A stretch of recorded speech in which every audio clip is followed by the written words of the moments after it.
ay binigyan ulit tayo ng isda niya, Ate Ellen. Yata.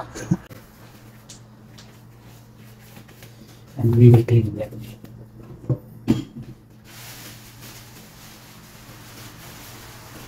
And salmon. Salmon. It's fresh.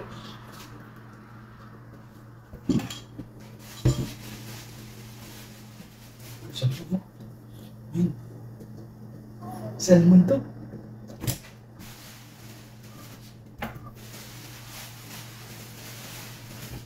Shit, salmon. Pink salmon.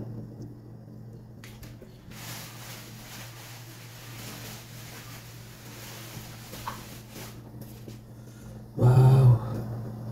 See, it's pink salmon.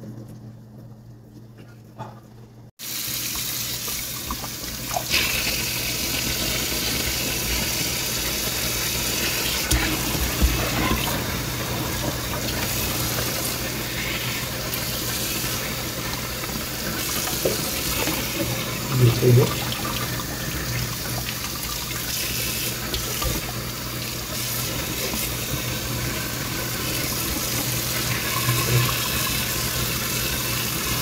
Fresh yan. Fresh from the lake. Fresh from the lake.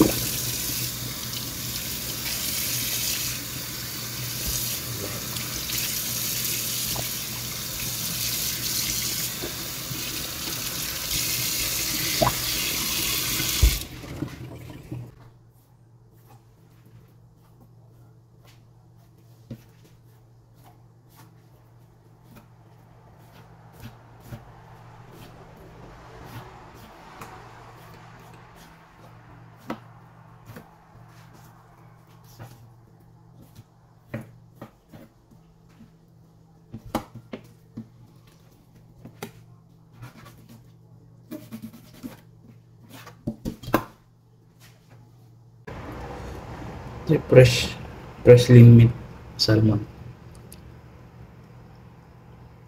Hindi siya malansa. May konting lansa, kailangan lang ng ginger tsaka yung wasabi. Perfect.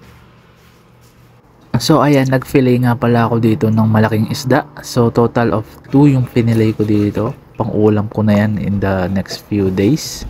O Jiva, dapat friendly tayo para nabibigyan tayo lagi ng blessings. Ay nako guys, buti nakatagpo ako ng kaibigan na kababayan natin. Biruin mo, kakahuli lang nila nito sa lake. Tapos binigay lang nila sa atin yung nahuli nila. Di ba napakabait? At alam nyo ba kung magkano to sa mall or sa mga market? Napakamahal nito. Wala pang 1 kilo is $20 na. Paano pa kaya kung buong isda na? Sobrang mahal na to talaga. Salmon pa to ha. Pink salmon. And we're so very lucky na nakakita tayo o nakakilala tayo ng kaibigan dito sa Canada, no? Na tipong kahit mahal tong isda nito is ibibigay na lang nila. So ito na nga yung hinihiwa ko ngayon ay pangsisigang natin. So isi-share ko to sa ating mga kasama sa bahay. Share your blessings. Ayan, so sa mga nagtataka kung bakit hindi kulay orange tong ating salmon ay dahil pink salmon ang ating hinihiwa ngayon. So pink salmon dahil mamink-mink ang kanyang laman, hindi siya kulay orange. So isa siyang uri ng salmon na kulay pink ang laman. So hindi siya typically na nakikita natin sa mga sushi or sashimi. Pero same lang din ang lasa. Ayan, so pwede na itong ipangsigang guys. Diba? May ulam na tayo. And itong mga natirang salmon ay ilalagay natin sa freezer for futures ulam. So yun lang guys. See ya! Bye bye! Thank you! Ingat! Bye!